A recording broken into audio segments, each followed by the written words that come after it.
¿Qué tal? Buenos días, ¿cómo andan? ¿Bien? Vamos entonces hoy a arrancar con la segunda parte, ¿sí? De metabolismo intermedio y su regulación. Si se acuerdan, el martes habíamos estado hablando sobre qué es el metabolismo, las definiciones de catabolismo y anabolismo, las fuentes a partir del cual se puede obtener energía y las principales rutas metabólicas de los hidratos de carbono, las proteínas y las grasas, ¿sí? Ahora vamos a ver, ir un poquito más profundo, a cómo están reguladas esas vías, ¿sí? Esas vías metabólicas. Bien, ¿se acuerdan qué hormonas habíamos dicho que estaban implicadas en la regulación del metabolismo? Las habíamos nombrado. ¿Se acuerdan qué sistemas, qué hormonas estaban involucrados en la regulación del metabolismo? ¿Cuál les parece? Bien, las pancreáticas, insulina, glucagón, ¿qué otras más?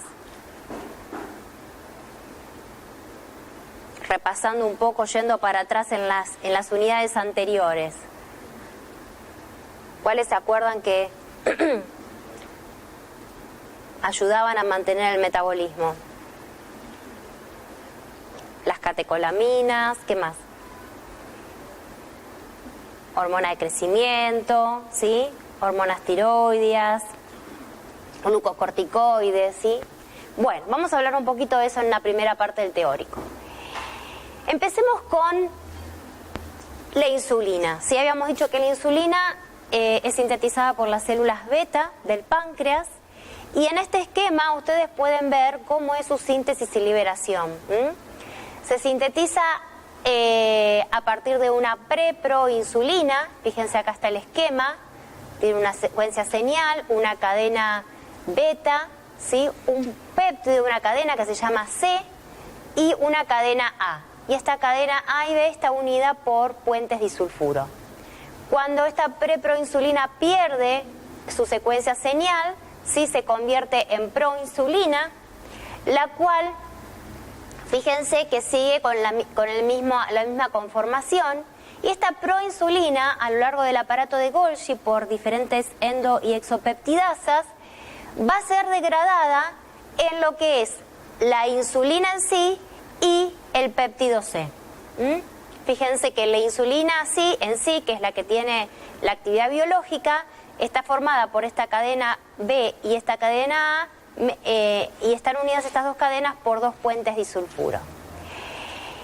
Es decir, que en los gránulos secretorios de las células beta vamos a encontrar a la insulina junto con el péptido C, ¿sí? Y otros péptidos como ser la milina, la pancreastatina, ¿sí?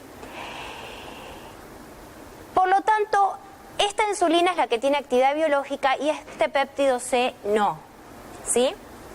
Pero se secretan en cantidades equimolares. Por lo tanto, la determinación bioquímica de este péptido C en sangre es usada para evaluar la velocidad con que se sintetiza esa insulina y para distinguir en un paciente si un aumento de insulina se debe a que hay una mayor síntesis de insulina o puede ser un individuo en el que se le está administrando insulina, ¿sí? En el individuo que se está administrando insulina, ¿qué va a pasar con el péptido C? ¿Cómo va a estar en sangre? ¿Cómo va a estar?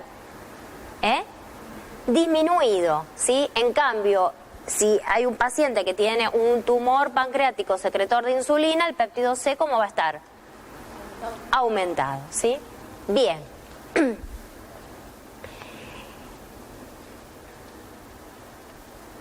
Ahora, esta, fíjense, es una célula beta, ¿sí? Del páncreas.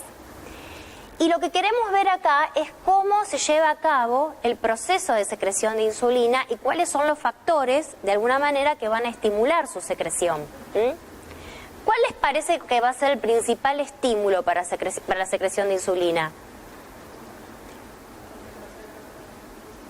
Concentraciones altas de glucosa, bien.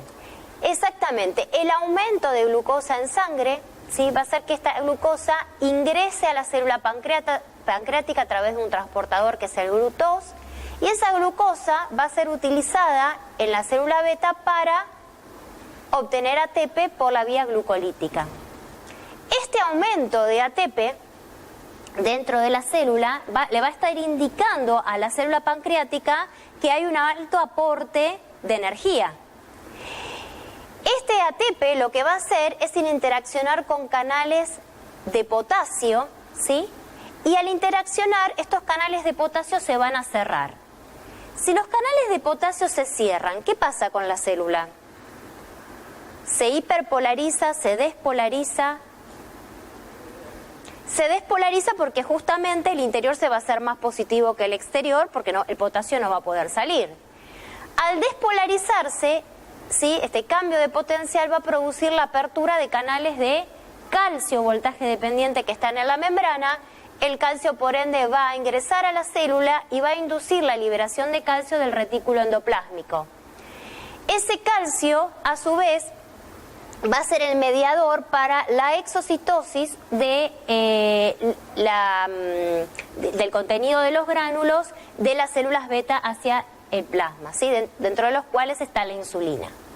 Este sería uno de los principales mecanismos, pero existen otros, ¿sí? Fíjense de este lado que existen, por ejemplo, la acetilcolina, la colecistoquinina, pueden activar también la exocitosis de insulina mediante la activación de la fosfolipasa C, la generación de inositol trifosfato, que justamente induce la liberación de calcio del retículo sarcoplásmico, y el diacilglicerol, que activa a proteína quinasa C, que fosforilan proteínas que ayudan a la exocitosis de la insulina. Y fíjense que acá abajo también tienen otros factores que pueden regular la liberación de insulina. El glucagón, los agonistas beta adrenérgicos van a activar a partir de proteína G a una adenilato ciclasa que aumenta los niveles de AMP cíclico y de esta manera activa una proteína quinasa A, la cual por fosforilación también promueve la exocitosis del neurotransmisor. Y hay otros mediadores que van a inhibir la liberación de insulina, como ser la somatostatina y los agonistas alfa adrenérgicos, ¿sí? Que en este caso, al activar una proteína G inhibitoria, inhiben los niveles de AMP cíclico. Entonces, aquí les muestro aquellos factores, ¿sí?, que podrían estar estimulando o inhibiendo la secreción de insulina. Fíjense que dentro de los factores que estimulan, el primero que puse fue el aumento de glucemia, ¿sí? Y acá tienen representado un esquema de cómo es esta secreción de insulina plasmática a lo largo del tiempo cuando hay un aumento sostenido de la glucemia en plasma.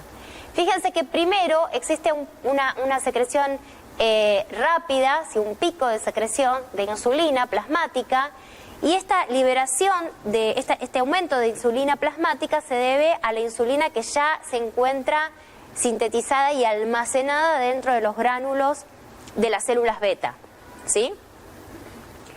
Y luego, este aumento paulatino, ¿sí?, está mostrando una estimulación en la síntesis de insulina, ¿sí?, en la síntesis y secreción de insulina. Entonces, primero se libera la insulina almacenada y luego, mientras que se estimula la síntesis y una mayor liberación de la misma, ¿sí?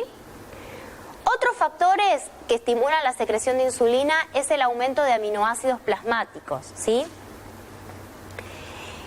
Siempre que ese aumento de aminoácidos plasmáticos se encuentre acompañado de un aumento de la glucemia, porque si aumentaría solamente los aminoácidos pero no la glucosa, ¿sí?, el aumento de insulina generaría una hipoglucemia, ¿sí? Entonces, este aumento de aminoácidos junto con la glucemia, los dos estimulan la liberación de insulina.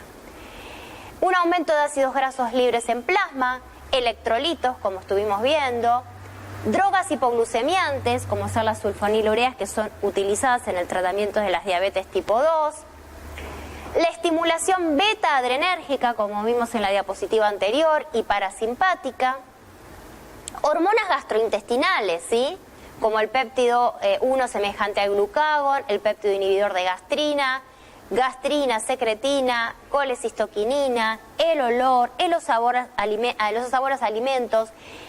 Esto está hablando que serían factores que estimulan una secreción de insulina antes de que la glucemia aumente. Es decir, cuando ustedes vieron, por ejemplo, cómo se regula la secreción de gastrina o de la secreción biliar, que hay una fase cefálica, una gástrica y una entérica. Bueno, acá también la secreción de insulina, igual como vamos a ver la de glucagón, se encuentra aumentada, comienza a aumentar antes de que aumenten los niveles de glucosa en plasma. ¿Sí? Hay una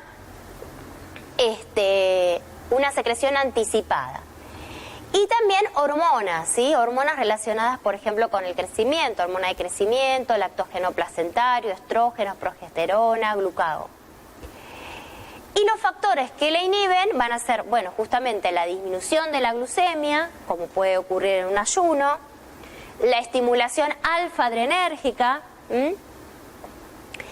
la somatostatina, ¿sí? Que es otra hormona liberada por las células pancreáticas, y la leptina. Después vamos a hablar de la leptina. Bien, ¿qué pasa cuando esa insulina pasa a sangre? Va a interaccionar con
Entonces, vayamos a ver las acciones de la insulina en sus tres órganos efectores. Los tres órganos efectores de la insulina van a ser el hígado, el músculo y el tejido adiposo. ¿Sí? Bien, ¿qué efectos cumple la insulina en el tejido adiposo? ¿Sí? En el tejido hepático. Por un lado, fíjense que la glucosa para ingresar a la célula no depende de la insulina, ¿sí? Ingresa al hepatocito a través de receptores GLUT2 que no son dependientes de la insulina. Los efectos de la insulina van a ser intracelulares y por un lado lo que va a hacer es, cuando esa glucosa entra, favorecer su fosforilación en glucosa 6-fosfato, activando a la glucoquinasa. Y esa glucosa 6-fosfato puede seguir dos vías. Almacenarse como glucógeno, porque esta enzima la insulina lo que va a hacer es activar a la glucógeno sintasa e inhibir el proceso inverso, ¿sí? La glucógenolisis, la degradación de glucógeno en glucosa 6-fosfato. Y por otro lado, esta glucosa 6-fosfato puede seguir una vía oxidativa, ¿sí? La insulina va a estar estimulando distintas enzimas que participan en la glucólisis y su ingreso al ciclo de Krebs, como la fosfofructoquinasa, ¿sí? La piruvatoquinasa, ¿sí?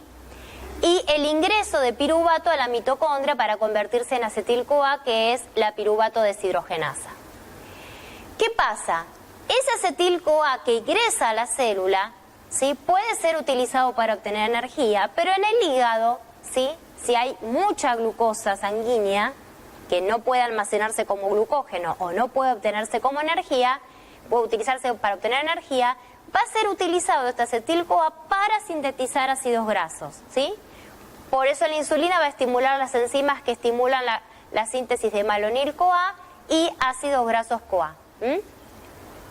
Así como también, ¿sí? La esterificación de los ácidos grasos junto con el glicerol en triglicéridos para su almacenamiento. O, ¿se acuerdan que habíamos visto en la clase pasada qué pasaba con los triglicéridos del hígado? Podían exportarse hacia la circulación ¿cómo? ¿Dentro de qué? ¿De qué estructuras? De lipoproteínas. En este caso, la lipoproteína, ¿cuál es? La VLDL, la lipoproteína de muy baja densidad, ¿sí? Y por otro lado, también lo que va a hacer es estimular la síntesis de proteínas e inhibir su degradación, ¿sí? Entonces, justamente en el hígado, lo que está haciendo es favorecer el depósito de glucosa, la utilización de glucosa, ¿sí? O su conversión a ácidos grasos. A nivel del músculo, ¿sí? Fíjense que en este caso sí el ingreso de glucosa está mediado por transportadores que son dependientes de insulina, que es el GLUT4. La insulina va a estimular la traslocación de estos receptores a la membrana para que la misma pueda ingresar.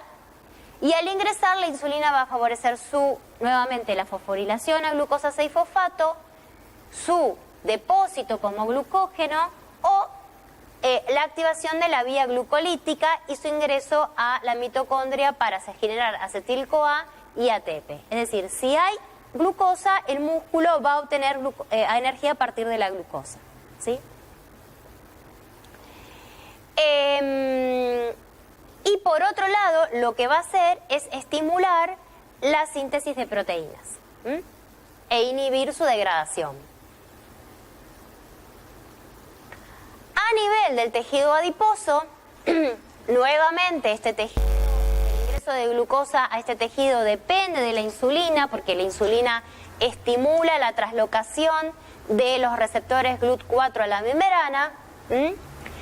Por ende, la glucosa va a ingresar al adipocito, ¿sí? Y esa glucosa va a entrar a la fase glucolítica, va a generar piruvato, acetil-CoA, y ese acetil-CoA, como vimos en el hígado también, va a ser utilizado para sintetizar ácidos grasos, porque se va a favorecer la síntesis de acetil-CoA a malonil-CoA y a ácidos grasos.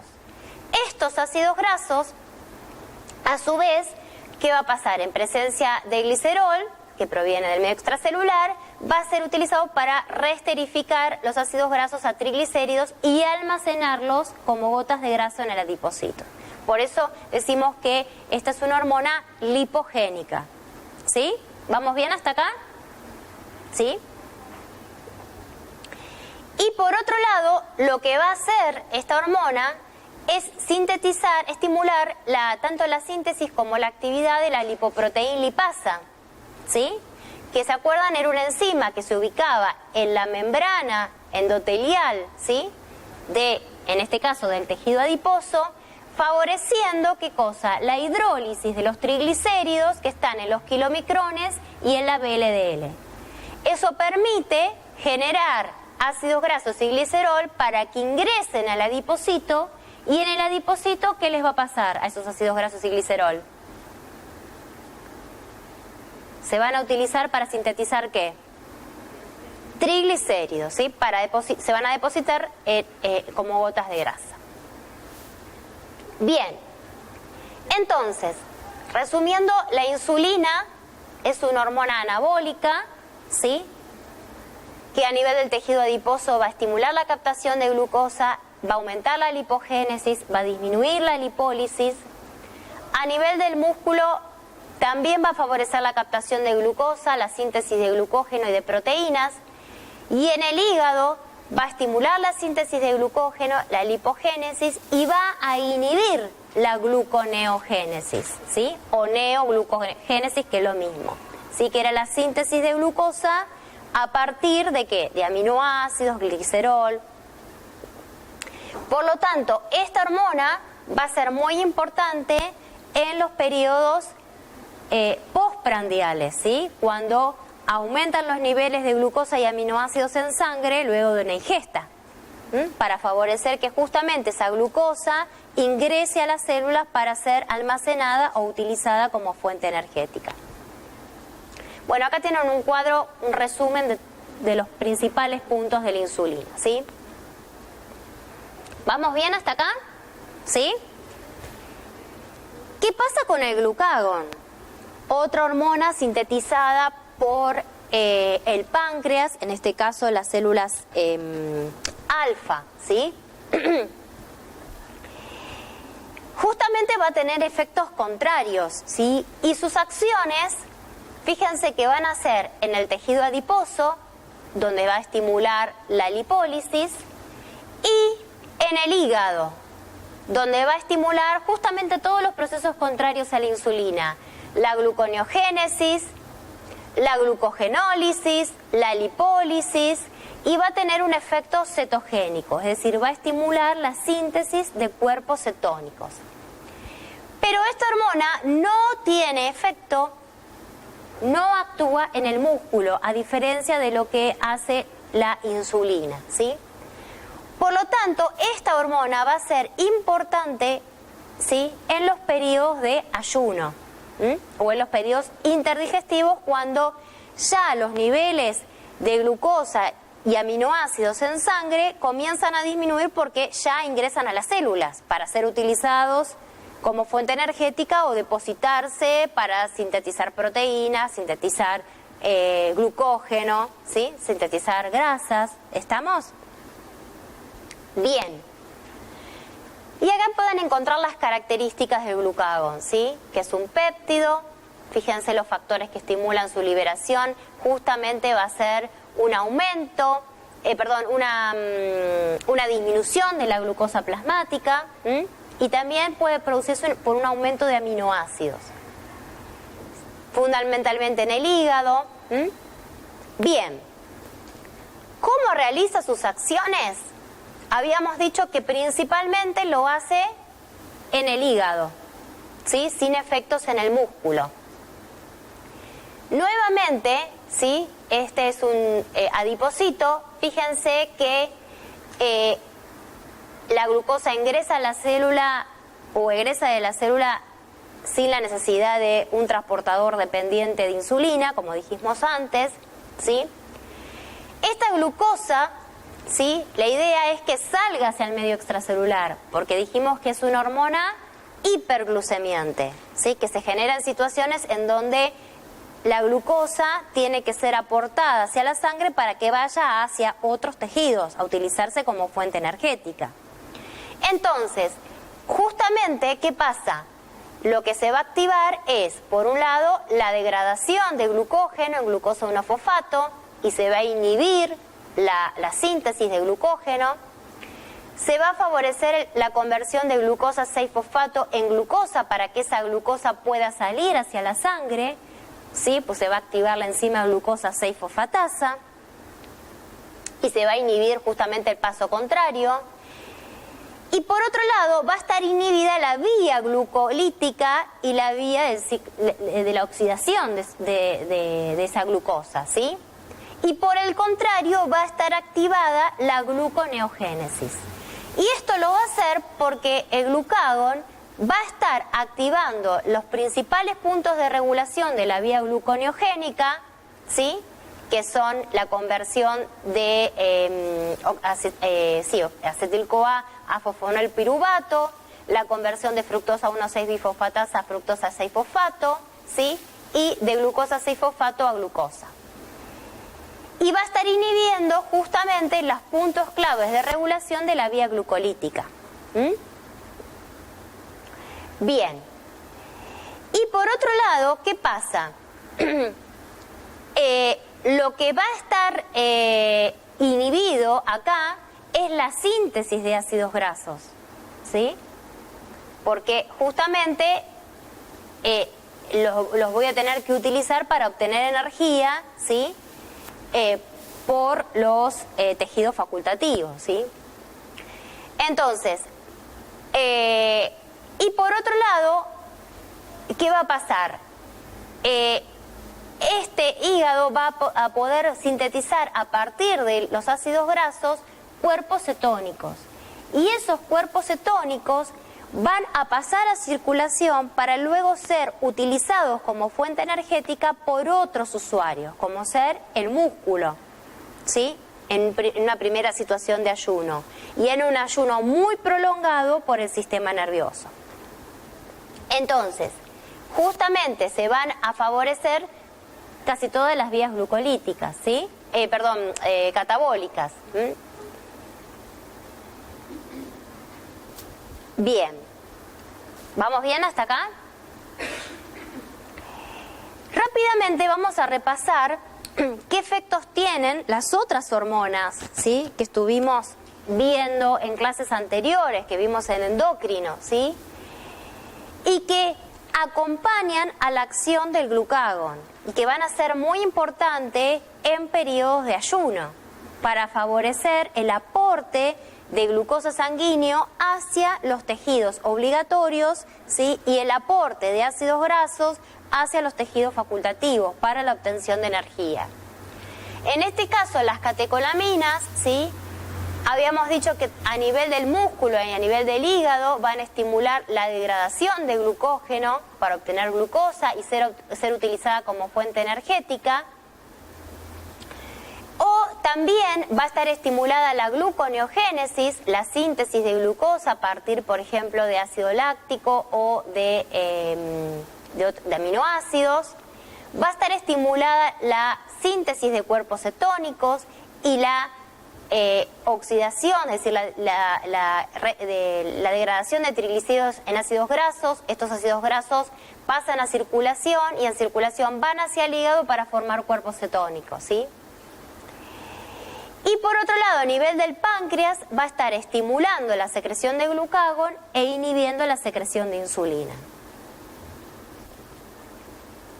Los glucocorticoides son otras hormonas de las que hemos estado hablando y van a ejercer efectos tanto catabólicos como anabólicos. A nivel catabólico van a estimular la proteólisis, ¿sí? A nivel del músculo y a nivel del tejido conectivo, hueso y linfoide. Y a nivel del tejido adiposo, la lipólisis para generar glicerol y ácidos grasos. Estos aminoácidos y este glicerol van a ser la fuente para la gluconeogénesis hepática, que es una reacción ahora anabólica, ¿sí? Y por otro lado, la otra reacción anabólica es que va a estimular la síntesis de glucógeno.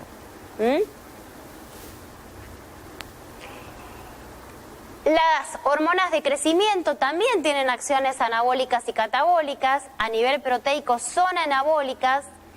A nivel del tejido adiposo van a favorecer la degradación de triglicéridos en ácidos grasos y glicerol, es decir, son lipolíticas. Y a nivel de hidratos de carbono van a ser hiperglucemiantes porque van a disminuir la captación de glucosa, ¿sí?, por las células y su utilización como fuente energética. Van a favorecer que la fuente energética sean los ácidos grasos, ¿sí? Por eso es hiperglucemiante. Y las hormonas tiroideas, ¿sí?, a nivel de hidratos de carbono van a estimular la absorción intestinal de glucosa, van a aumentar el metabolismo de estos hidratos de carbono porque van a favorecer su uso, ¿sí?, por la glucólisis, y también van a potenciar las acciones de las catecolaminas, que son glucogenolíticas y gluconeogénicas, ¿sí?, que es lo que vimos antes. Y a nivel del tejido adiposo van a estimular la lipólisis y también potenciar los efectos de las catecolaminas. ¿Sí? ¿Se acuerdan que las hormonas tiroides estimulaban la expresión de los receptores beta? ¿Sí? Entonces potenciaban todos los efectos cardiovasculares y metabólicos de las catecolaminas. Bien, teniendo en cuenta esto, ¿sí?, me gustaría definir un concepto que vamos a ver más adelante, que vamos a emplear más adelante, que es el efecto Randle, ¿sí? Habíamos dicho que en situaciones, por ejemplo, de ayuno, ¿sí?, en donde los tejidos, inicialmente los tejidos facultativos y más adelante en un ayuno prolongado, los tejidos obligatorios, el uso de glucosa como fuente energética disminuye, ¿sí? Y en vez de utilizar glucosa como fuente energética, recurren ¿a quién? Para obtener energía. A los ácidos grasos y a los cuerpos cetónicos, ¿sí? Entonces, en situaciones de ayuno, inicialmente los tejidos facultativos y en un periodo más prolongado, el sistema nervioso, por ejemplo, como tejido obligatorio, van a dejar de utilizar la glucosa como fuente energética, ¿sí?, porque utilizan como fuente energética la oxidación de ácidos grasos y de cuerpos cetónicos, ¿sí?, que es lo que tenemos acá. Este efecto, ¿sí?, se denomina efecto Randle, ¿sí?, que dice que en presencia de altos niveles de ácidos grasos, la tasa de captación de glucosa por los músculos esqueléticos y cardíacos en cualquier nivel de glucosa es menor, ¿sí? Y esto está dado por una regulación de tipo alostérica, una regulación de tipo enzimático, es decir, una regulación a nivel de las enzimas, ¿sí?, glucolíticas. ¿Qué pasa? Al aumentar la oxidación de ácidos grasos, aumentan los niveles de citrato. Y esos niveles de citrato, que es un intermediario del ciclo de Krebs, hace que disminuya la vía glucolítica, disminuya la actividad de una de las enzimas de la vía glucolítica, que es la fosfofructoquinasa. Y por eso disminuye el uso de glucosa, ¿sí?, como fuente energética. Disminuye la vía oxidativa de la glucosa, la glucólisis, ¿sí?, de la misma. Por ende, la captación de glucosa también va a estar disminuida. Este proceso, ¿por qué? Este efecto, ¿por qué hormonas va a estar estimuladas? Y bueno, por todas las que hemos estado viendo, aquellas que favorecen, ¿no?, la lipólisis, favorecen la beta-oxidación, favorecen la generación de cuerpos cetónicos, que van a ser las catecolaminas, el glucagón, la hormona de crecimiento, el cortisol, ¿sí? Bien, hasta acá hemos descrito a el metabolismo, ¿sí? Ahora nos vamos a meter en situaciones fisiológicas cotidianas, ¿sí?, que nos permiten integrar todos estos conceptos.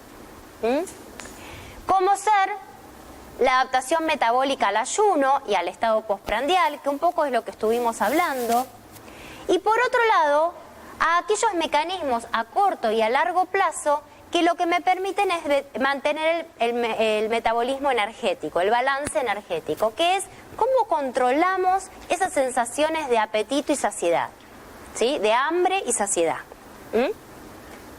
Entonces, para esto necesitamos conocer, ¿sí? Cómo se llevan a cabo estas rutas metabólicas y cómo está regulado ese metabolismo intermedio. Entonces, fíjense que acá ustedes tienen un esquema de qué sucede con los niveles de glucosa, ¿sí?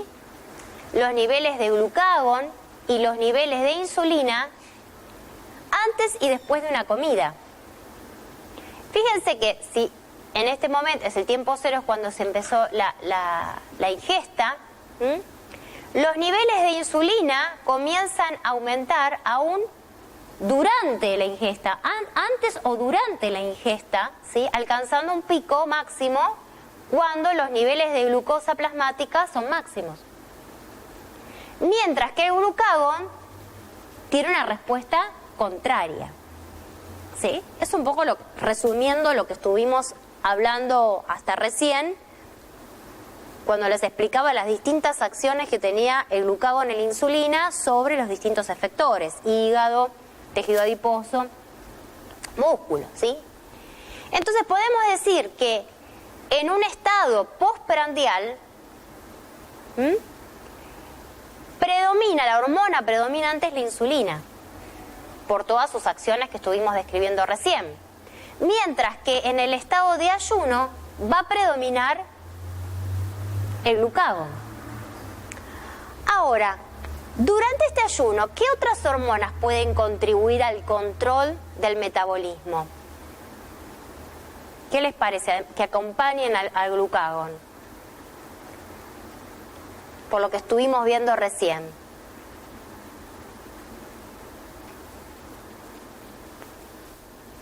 Que tendrían acciones semejantes al glucagón.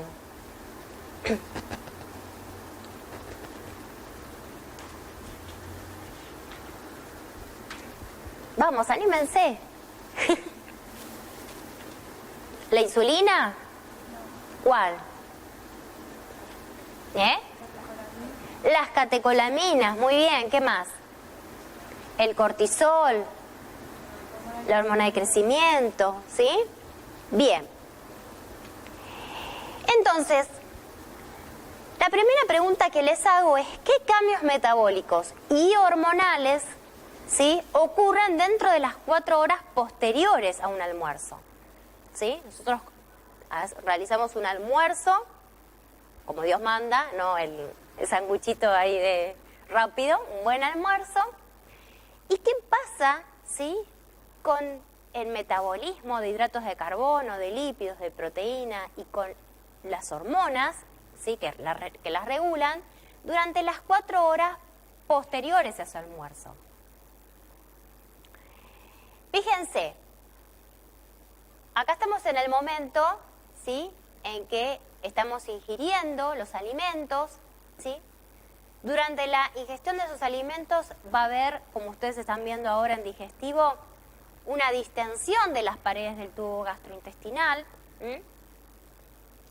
activa a receptores de estiramiento, y esto a través de vías sensitivas aferentes, ¿sí?, que van hacia el sistema nervioso central, y eferentes, y los reflejos vagovagales de alguna manera, van a estimular la síntesis y secreción de insulina por las células beta, ¿sí? Esto ya lo habíamos visto, que el sistema nervioso parasimpático, ¿sí?, estimula la secreción de insulina. Este sería un efecto anticipatorio, no cuando la glucemia ya aumentó, porque todavía los alimentos no se absorbieron, ¿sí? Por otro lado, la presencia de los hidratos de carbono en la luz gastrointestinal también va a estimular la liberación de diferentes péptidos y hormonas, ¿sí?, gastrointestinales, que van a estimular la liberación de insulina nuevamente. también este es un proceso anticipatorio al aumento de la glucemia. Y por otro lado, ya cuando se han absorbido esos nutrientes y hay un aumento de aminoácidos y de glucosa plasmática, ese va a ser el estímulo más potente, ¿sí?, para secretar insulina. Esa insulina va a estar actuando a nivel hepático, estimulando los procesos de glucólisis, de glucogenogénesis, de lipogénesis.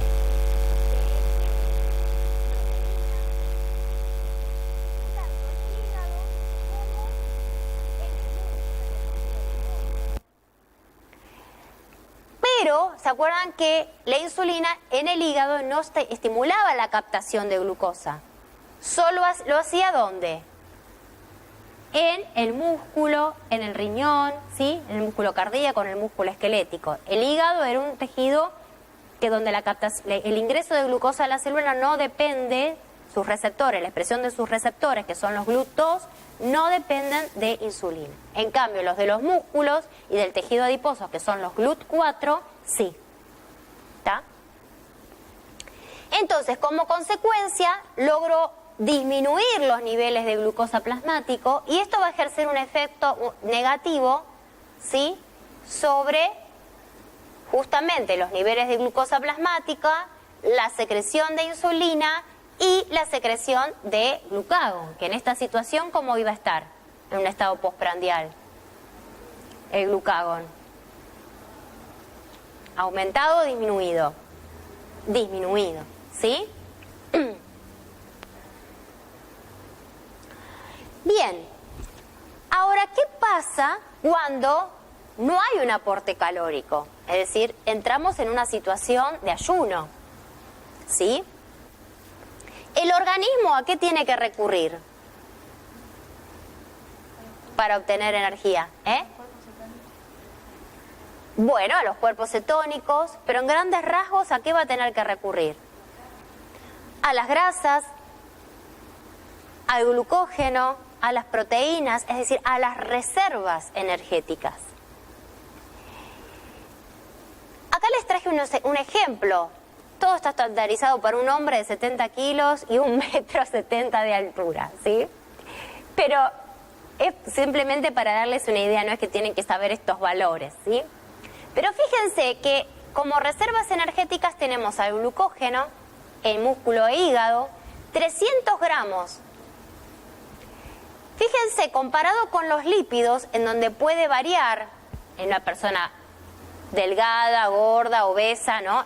La cantidad de lípidos que un individuo puede tener va a depender, es muy variable, pero fíjense que es mucho mayor a la del glucógeno, ¿sí? Entonces, el glucógeno puede aportar energía durante, como mucho, 24 horas, como mucho. Pero los lípidos pueden proveer de energía durante varios días, porque fíjense, además de tener mucha más cantidad, cada gramo de lípidos aporta mucha más energía que la glucosa. Y por otro lado tenemos proteínas de recambio rápido, ¿sí?, que también pueden ser utilizadas para obtener energía.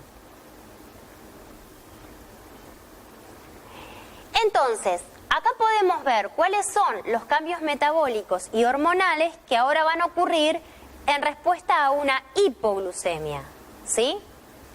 Fíjense nuevamente una disminución de la glucemia, en este caso va a estar activando junto con el aumento de aminoácidos plasmáticos, en este caso puede ser que el individuo, esta situación en donde tengamos una disminución de la glucosa plasmática pero un aumento de aminoácidos plasmáticos, puede ser una situación en donde un individuo está comiendo una dieta rica en proteínas pero muy baja en hidratos de carbono, ¿sí?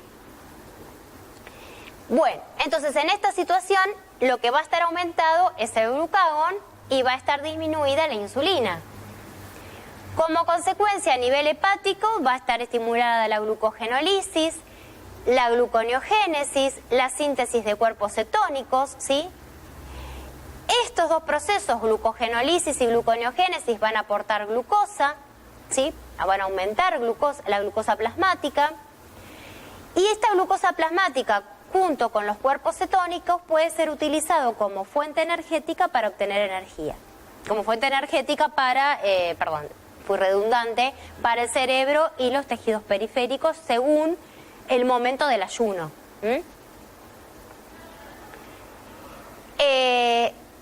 Bueno, y aquí vemos cómo el músculo y el tejido adiposo aportan aminoácidos, ácidos grasos, ¿sí? Aminoácidos como fuente de la gluconeogénesis y ácidos grasos para obtener energía y como fuente para sintetizar cuerpos cetónicos.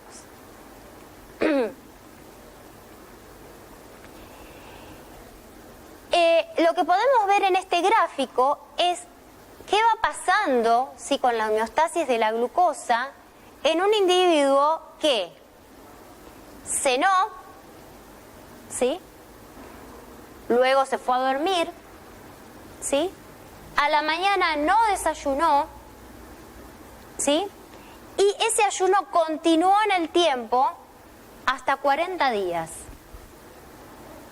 ¿sí? Un ayuno, solo agua, diríamos, ¿sí?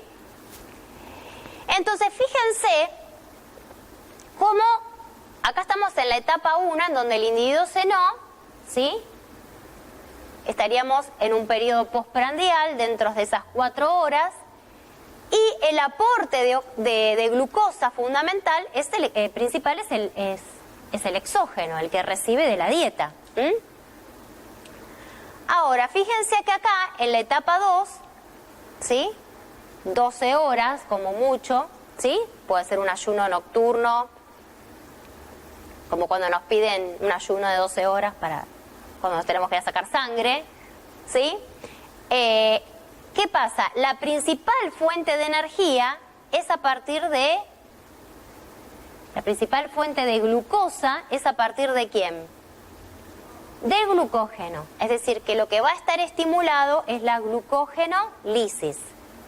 Y tanto los tejidos obligatorios como los facultativos, ¿sí?, tanto el cerebro, que sí o sí requiere glucosa, como aquellos que también pueden utilizar ácidos grasos como fuente energética, como ser el músculo, pueden obtener glucosa a partir de este proceso. ¿Qué pasa si continúa el ayuno? ¿Sí? Los depósitos de glucógeno se van agotando. Entonces, para mantener esa glucemia, ¿a qué va a recurrir el organismo? El hígado. ¿A qué proceso? Al de gluconeogénesis, es decir, a la síntesis de glucosa a partir de ¿qué sustratos podían ser? El glicerol, los ácidos grasos no, el glicerol, los aminoácidos, el lactato, ¿sí? Bien, fíjense que a medida que avanzo, ¿sí?, paso de la etapa 3 a la etapa 4, etapa 4 y 5, ¿qué pasa? La gluconeogénesis comienza a disminuir. Esto está diciendo que hubo un cambio, hubo una adaptación al tipo de fuente energética que estos tejidos están utilizando, principalmente el cerebro. El cerebro deja de utilizar glucosa como fuente energética y comienza a utilizar ¿qué como fuente energética? Los cuerpos cetónicos. Es decir, hay una cetoadaptación.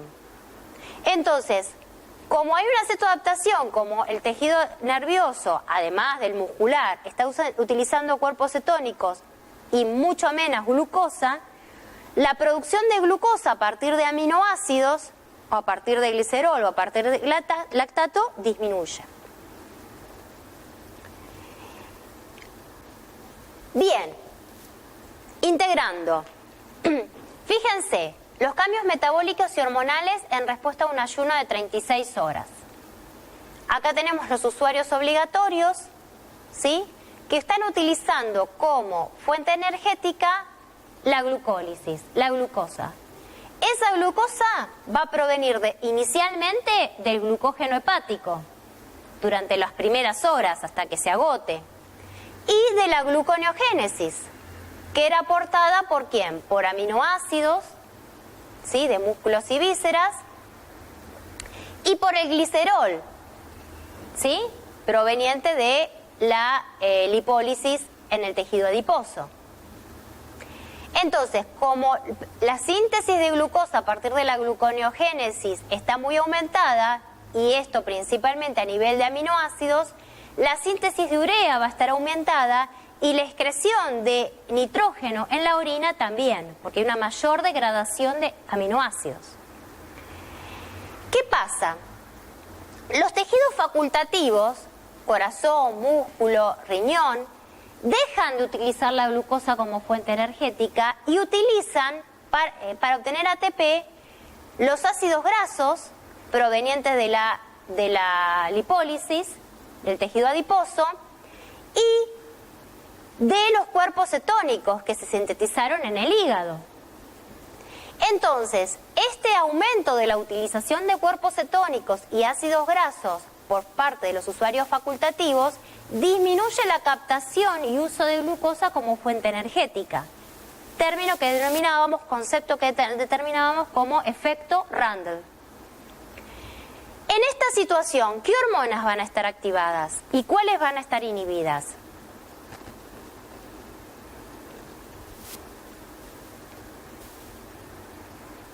¿Cómo va a estar la insulina?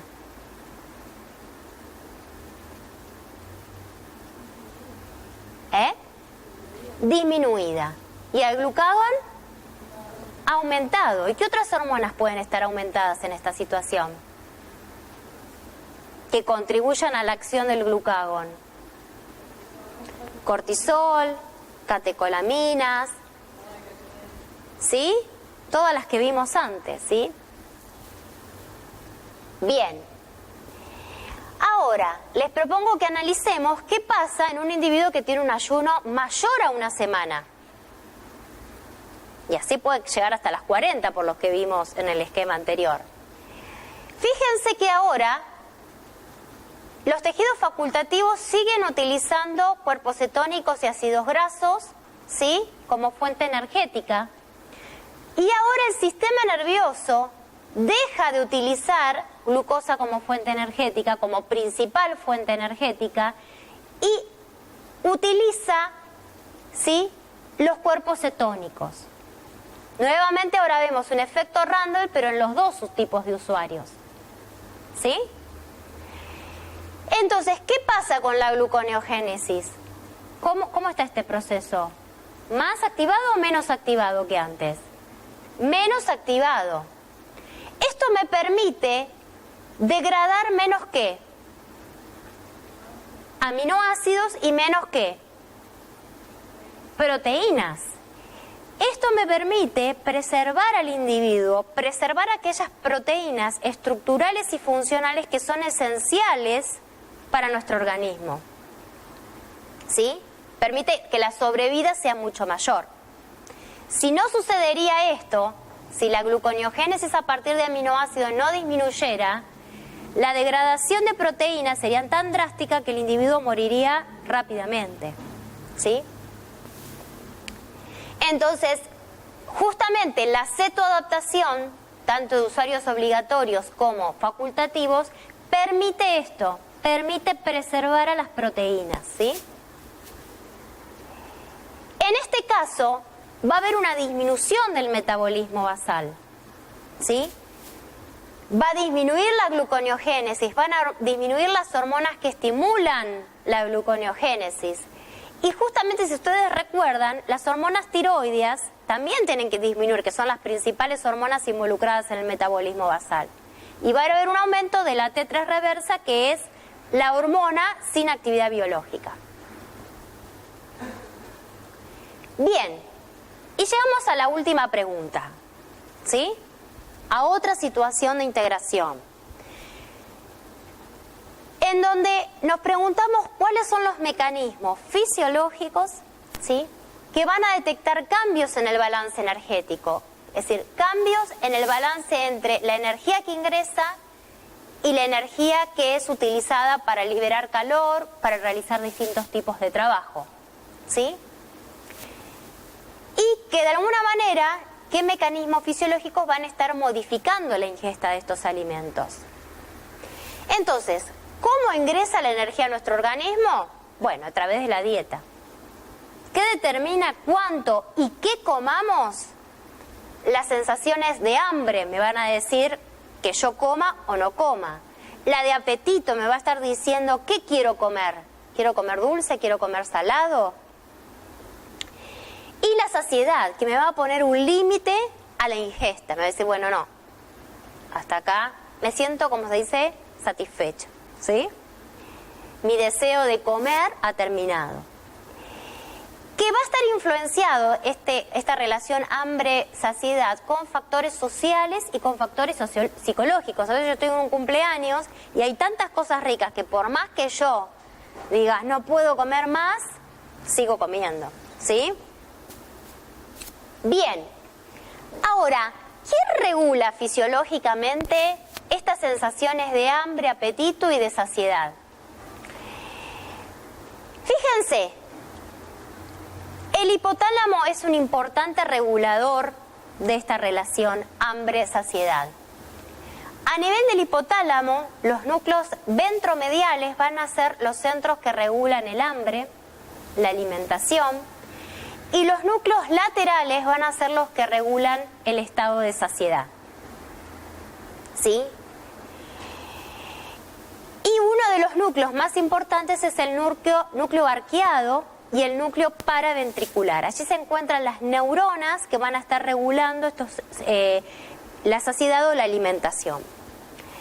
Pero además, a estos núcleos hipotalámicos le van a llegar información de otras cortezas que regulan la alimentación, del gusto, del olfato, de la visión, de estructuras que integran esa información sensitiva, ¿sí? Corteza prefrontal, sistema límbico, amígdala. Y a su vez, estos centros hipotalámicos van a recibir información del tracto gastrointestinal, del tejido adiposo, ¿sí? Y de esta manera podemos ver que existen dos tipos de regulación. Una regulación inmediata, ¿sí? Por información que llega del tubo digestivo hacia estos centros hipotalámicos.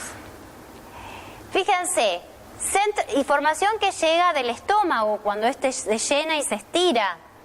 Información proveniente del intestino por el aumento de la liberación de colecistoquinina y polipéptido I, cuando hay un aumento de grasas o proteínas. Activación de receptores en la boca durante la masticación, la salivación, la deglución. Toda esta información va a llegar a los centros hipotalámicos. Información, por ejemplo, el aumento de insulina también va a estimular o inhibir a estos centros hipotalámicos, ¿sí? Y la grelina. La grelina es una hormona liberada por el estómago, por las células oxínticas del estómago. Fíjense que la grelina, en negro pueden indicar los estímulos que activan a los centros ventromediales, es decir, los centros que estimulan el apetito. La grelina es una hormona que se va a liberar durante el ayuno y se van a concentrar los picos más altos justo antes de una comida. Entonces, esta grelina va a enviar información excitatoria hacia los centros ventromediales, los que favorecen el apetito. Mientras que el llenado del estómago, la liberación de CCK, polipéptido I e insulina, que lo ven en rojo, la información va a llegar hacia los núcleos hipotalámicos laterales, que lo que favorecen es la sensación de saciedad.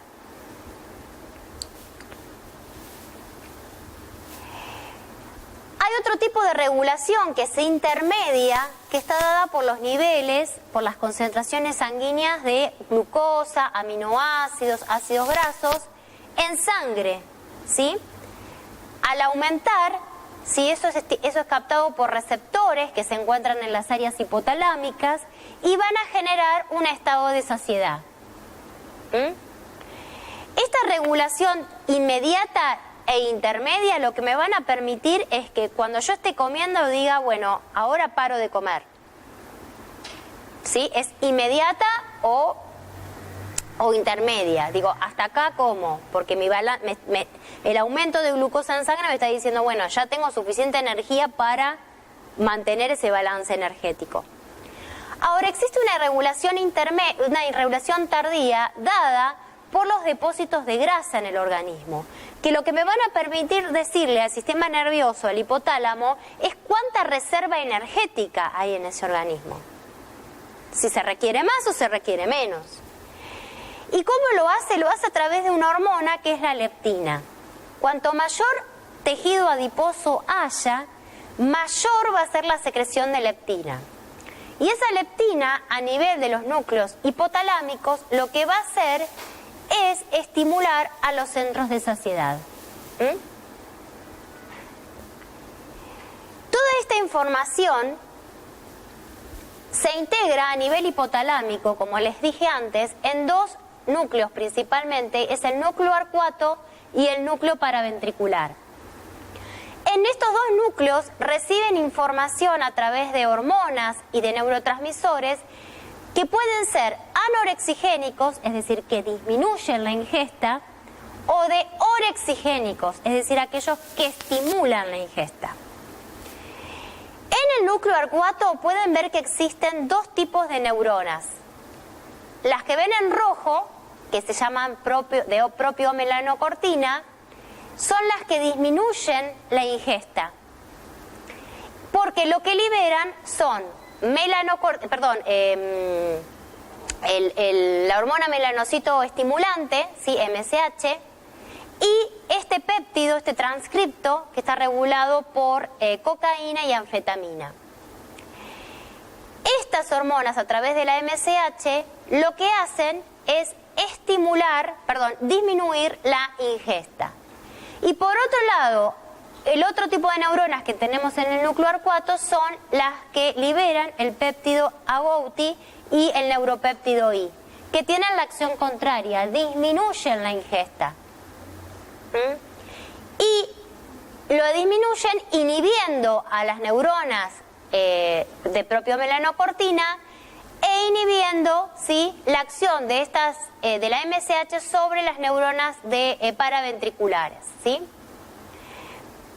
Estas neuronas que se encuentran en el núcleo paraventricular, a su vez pueden enviar información a otros núcleos, como ser el núcleo del tracto solitario, que están en íntima relación con el sistema nervioso simpático, que lo que hacen justamente es disminuir el apetito y aumentar el consumo de energía.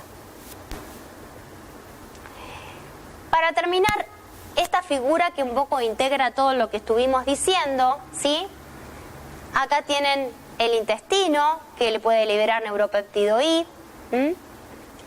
Tienen el estómago, que puede liberar grelina, el tejido adiposo, que puede liberar leptina, el páncreas, que libera insulina. Estos factores, junto con otros muchos más, van a actuar a nivel de estas neuronas del núcleo arcuato que les conté recién. La leptina y la insulina lo que van a hacer es activar a las neuronas que favorecen la disminución de la ingesta, ¿sí? Las que liberan propiomelaanocortina, sí, las que liberan la hormona melanocito estimulante. Mientras que la grelina lo que va a hacer es activar principalmente a estas neuronas del neuropéptido I y proteína Gouti que favorecen la ingesta alimentaria. Y otra cosa de recalcar acá es que esta información del núcleo arcuato llega al núcleo paraventricular y al área hipotalámica lateral, que además libera otros factores liberadores que regulan el eje corticotropo, tirotropo, es decir, liberan CRH, tirotrofina, ¿sí?, que también están involucrados en lo que es la ingesta. Lo que hacen es disminuir la ingesta, ¿sí? Y como les dije antes, esta información vuelve al núcleo del tracto solitario, donde también puede activar al sistema nervioso simpático, también disminuyendo la ingesta. Bien, este es un panorama que les he dado. Esto lo van a trabajar más en profundidad en el seminario y en el trabajo práctico, ¿sí? Y les dejo estas preguntas para pensar, que se animen contestármelas en un foro que hay en el campus. Son 3 preguntas, ¿sí? De los 2 teóricas. Son preguntas que tranquilamente pueden aparecer en los exámenes, ¿sí? Que se les puede preguntar en los exámenes. Y son para pensar, para repasar, para pensar, ¿sí? Sobre todo lo que han visto. Por ahí después del seminario, del trabajo práctico, retomarlas, ¿sí? ¿Está?